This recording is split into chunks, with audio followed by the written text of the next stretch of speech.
Okay, today is day 2 of the weird protocol that I'm trying, Occam's protocol. If you remember from the first video, I'm basically trying this mass gain protocol that severely restricts my exercise and severely increases my diet. I'm clocking in at about 4,000 calories on average per day right now, and the macros are actually they're insane. I'm drinking an extra like 2 liters, little bit over 2 liters of milk per day, and I'm taking a bunch of supplements like creatine, L-glutamine for food absorption, alpha lipoic acid for lean muscle gain and like fat reduction, and yeah. So there's that. Today was the first day that I actually increased how much I weighed. So on Monday when I started, I weighed 171.8. The next day I weighed 171.2, and the day after I weighed 171 flat. And so I was like, this is weird. I'm not gaining any weight.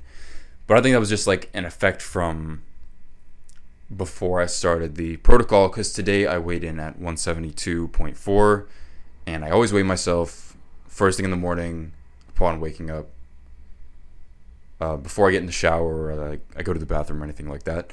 So, and it might just be fluctuations in like how much I ate the day before or water I drank or stuff like that. But it is nice to see that the number is actually going up instead of down. So I'll keep you guys updated as to that. I also got my body scanned yesterday. So the place I'm going, Anytime Fitness, they have a body scanner, and I got my body scanned for the first time ever like in my life, which is very interesting. Except the results were kind of whack because I had just eaten a big meal right before I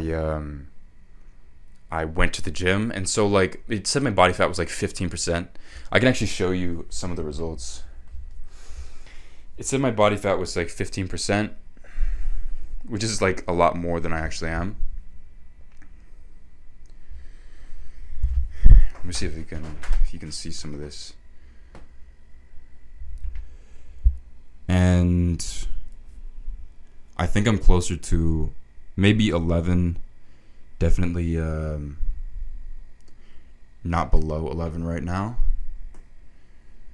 but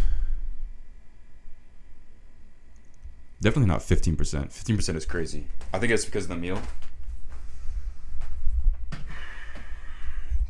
So I have to get it redone so I can get an accurate reading as to what my body fat percentage actually is. And yeah, I don't know if any of the other numbers will change as well. It said I had like 150 pounds of lean mass, which is it was just good. I like that, but I'm not sure if that's accurate, if that'll change when I have an empty stomach too. Whatever. Anyways, I'm gonna keep measuring that as I go through this protocol. So like I have specific numbers that I can share with you guys and like I can track. So that's awesome. One thing I will say for dieting, because dieting is definitely the hardest part of this. If you want to diet well, you need to track everything. So if you want to achieve any real goal, like lifting goal, whether that's like PRs or how much you weigh or stuff like that, track everything every single day, like as often as you can. I actually weigh myself multiple times a day, like on the scale as I have more food in me, just to get like an idea of how much I weigh after I eat the food. But I don't track that. I just track the one number a day. But like just track everything you possibly can as often as you can.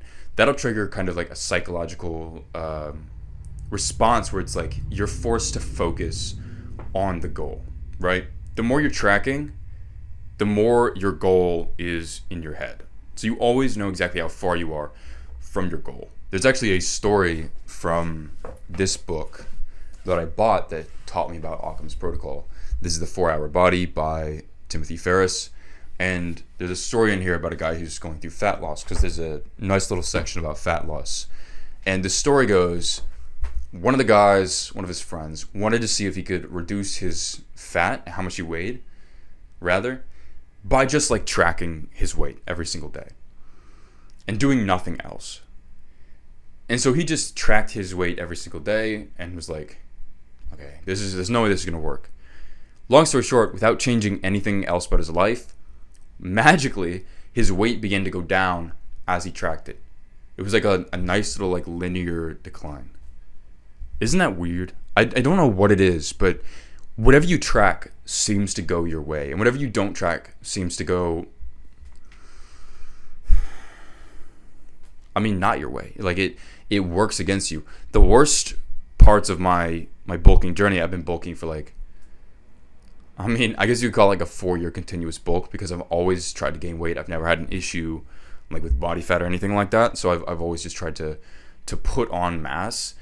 I've just been like very bad at it. I've made a lot of mistakes.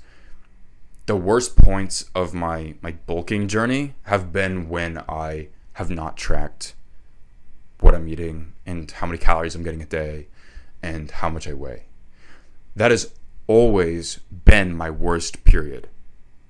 Every single season where I have just been like, I've either gone down in weight or like stagnated has been that.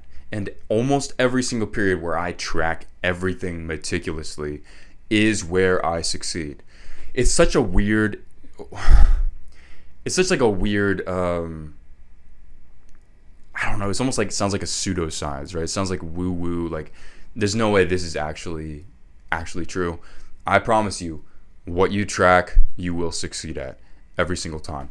Track the numbers. You should download MyFitnessPal if you're trying to bulk like I am, or lose weight like I am, or like anything with diet, and track your food every single day. It's not really that much of an inconvenience, and it'll help you a ton. So you should definitely do that. I will keep you guys updated as normal with this protocol.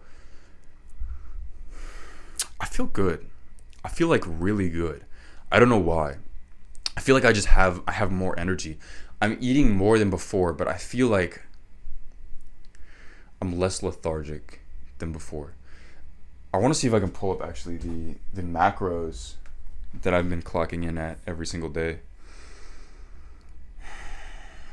1 second.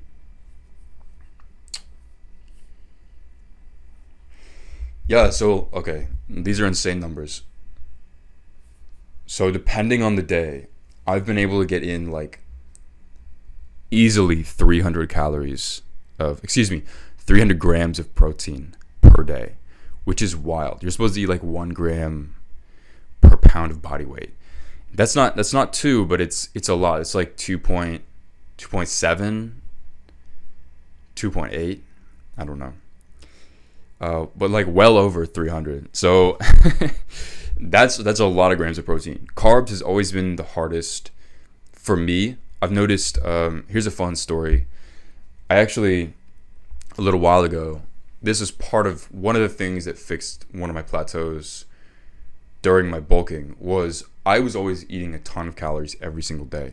I was eating a ton. I was making these huge smoothies that had so many calories in them. I was eating like a madman, right?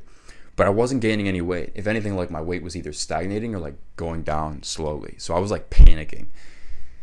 I didn't understand that I should be tracking my macros instead of just calories. Calories are such a crude way to track anything. Track your diet. Track your macros. Because when I started doing that and I checked my macros, I was like, oh shit. Like, not only am I not eating enough protein, I'm never hitting my protein goal, but I'm eating so few carbs. Like, my carbs were like half of what my goal was, which is not good.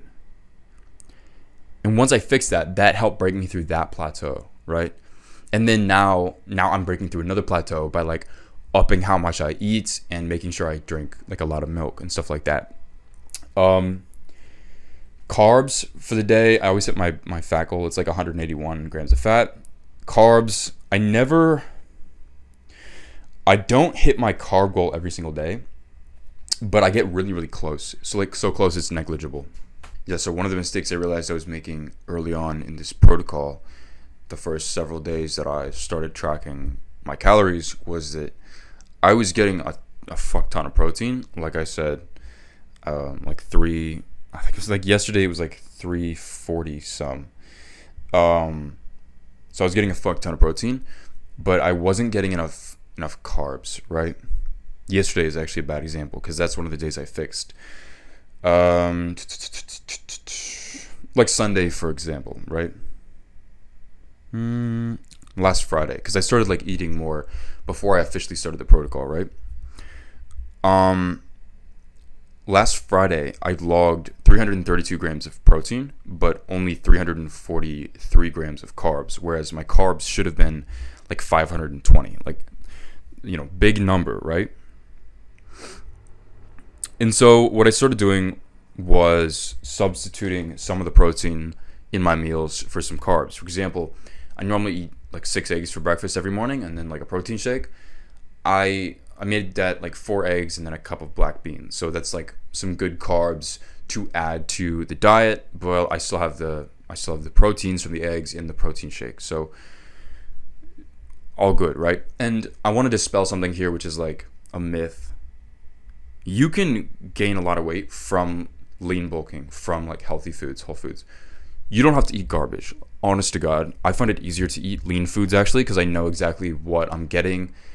I know the exact like calorie count of all the foods. I know the exact protein, carbs, and fat count of all the foods. So like, I know how I can like build meals that fucking work. I don't have to like buy a chicken sandwich and then hope that it has enough carbs in the bun and enough protein in the chicken to like make that a good enough meal.